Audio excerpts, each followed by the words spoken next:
Good morning, class. Morning. It's a wonderful day to do math today. We're going to explore some probability and statistics.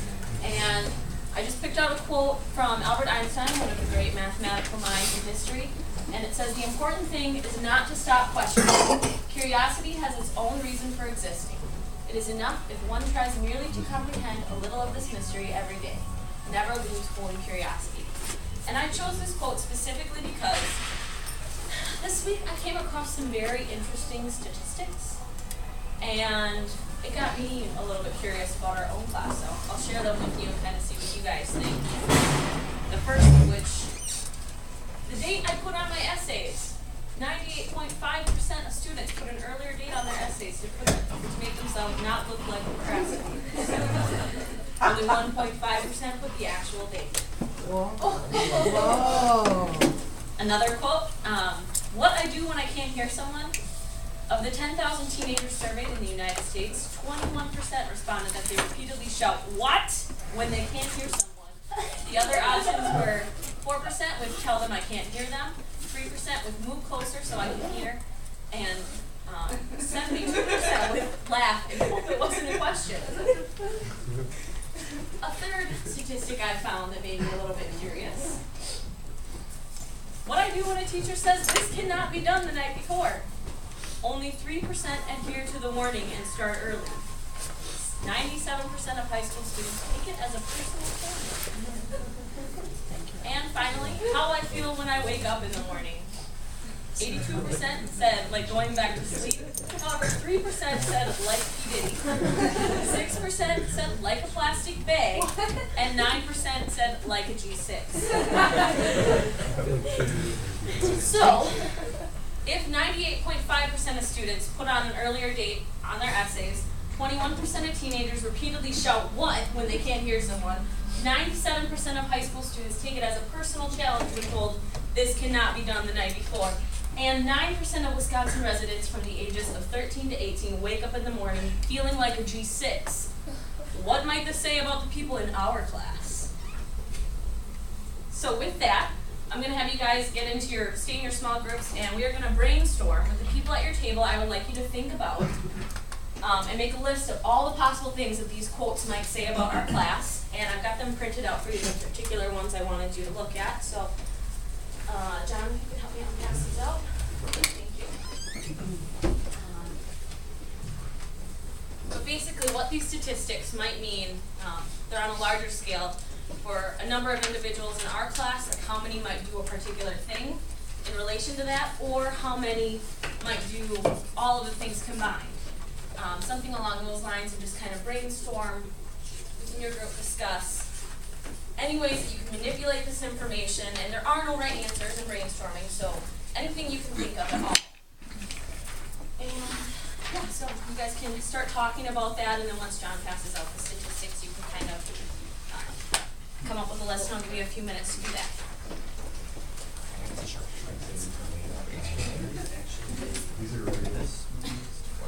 These are not real statistics. I found them and thought they were interesting.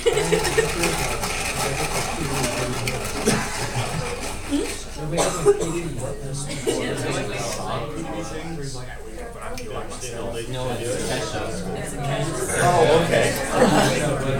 I wake up in the morning feeling Yeah, there are no Oh, I meant there are no wrong. I'm sorry, there are no wrong answers in brainstorming. That's right.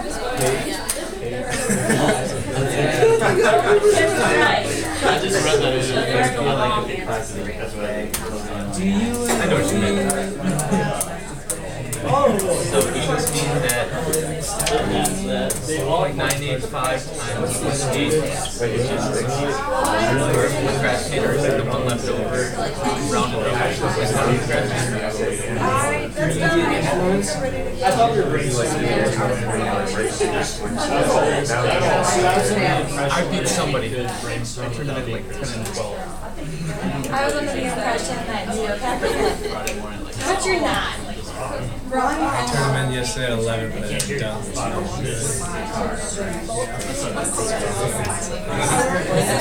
It's also cars, isn't it? So the song was 95. No. You guys about a plane that isn't real. I'm sure the songs want a car. No, it's a Someone wants Walmart. I get it. You gotta threaten a little.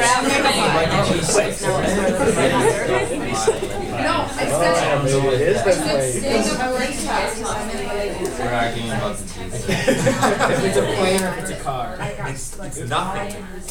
It's a made up. It's a made up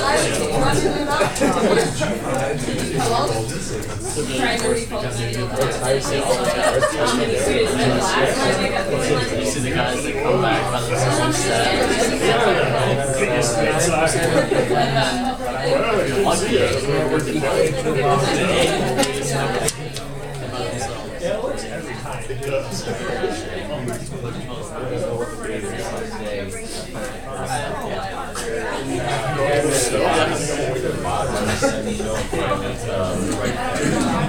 Try to think about combining the quotes too.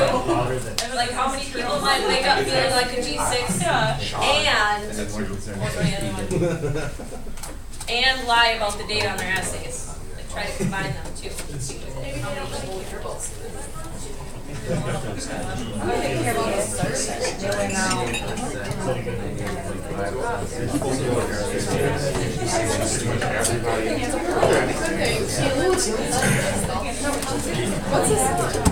Five people can count what when they. I know it's what's a G6?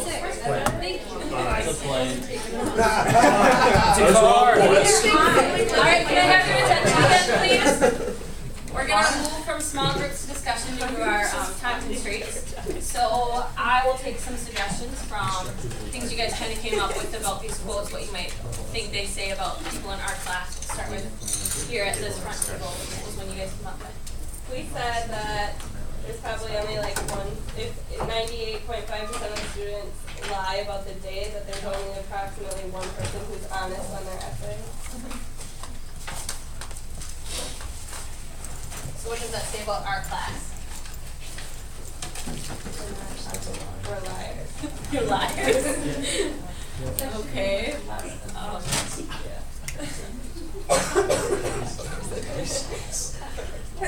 Alright, I'll take a comment from the next table.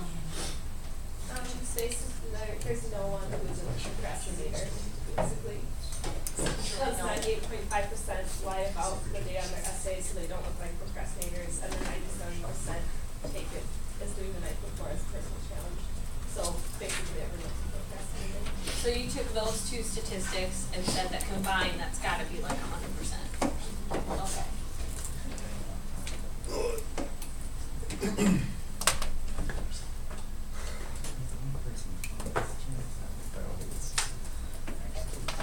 Alright, next table. Is that your table? Table G6. Table G6. We said that people are influenced by pop songs, True. and that a G6 is a plane.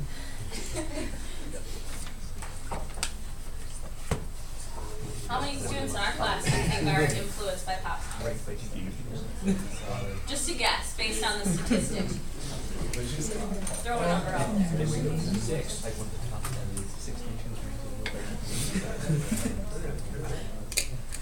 Alright, next table in the back there. We decided that maybe since 18 or 19% of people felt like a G6 when they woke up, that also meant that they were on a G6, which would impair their hearing, which would make them shout what when they can't hear what other people say. Wow, that is pretty impressive. G6 isn't very quiet out here. Next There's a table, major- I can there's a have, major take another comment. Maybe they're air traffic control. Yep. Well, we came to the conclusion that, well, we couldn't really work them all in there, but there's a heavy dose of procrastination going on. If students are, well, putting false dates on it, as well as waking up in the morning feeling like an airplane, and other evidence. Okay. So they're procrastinating a lot. Procrastinating a lot. How many people, if you had to pick a number, how many people in our class would you say you both of those? Well, take or give a little, but I'm saying close to 100%. 100%, Plus okay. minus 2. Next table? We thought that maybe if people wake up feeling like a G6, they're probably feeling pretty awesome that they are pretty sure they can finish their homework the night before. Oh, okay, G6 equals awesomeness. So we got some cause and effect going. What is this? Next table? Stands. We're kind of along the same lines in that if 90% of people can take it as a personal challenge to do the homework the night before, they're probably going to stay up late, which will probably add to the fact that they wake up with delusional ideas of feeling like playing more plastic Delusional. Okay. Well, with this information, I kind of wanted to get at some of the methods that you use to come up with your predictions, your ideas, just because they relate kind of to probability. So this is all the time that we have to do for this activity today. But tomorrow we're going to get in groups and come up with a general set of rules based on today's discussion. So come up with, I mean, I know that these are specific to these quotes that I made up, but in thinking of like how many people in our class, based on the information that we had, trying to come up with some rules. They don't have to be right, but that's what we're going to do tomorrow, that generalize this kind of thinking. Additionally, we're going to compare what we come up with our textbooks and other resources that I'll bring to class. And then finally, we're going to see like how on base we were with those and edit our rules, and we'll add to them throughout the unit. And we'll look at more probability and statistics from here on out. All right, with that is the end of high school teacher mode. What I did today was character quotes. I had to alter it a little bit to make it fit to a mathematics classroom, but it's essentially a pre-reading strategy. It can be used during or post-reading as well, but it's designed to kind of help students create insights or predict certain things about a particular character. It's really popular in literature or reading classes. So they would get quotes from a character, and they would try to decipher that character's personality based on those quotes. And then it's also good for inquiry, kind of get you guys thinking. There are 5 steps. I've got them all listed out. It's essentially what we did, except that you go through the quotes, you try to brainstorm ideas about that character's personality. Then we do an in-class discussion about the descriptions. And finally, I'll show you like an authentic text, like either a math textbook or in this case, like the book that the quotes might have come from. And finally, you can kind of explore that text and compare and edit and change your personality profiles that you created, or in our class, instead of personality profiles, we would have created like a set of rules, so to speak. So, that is all I have for today. Is there any other questions?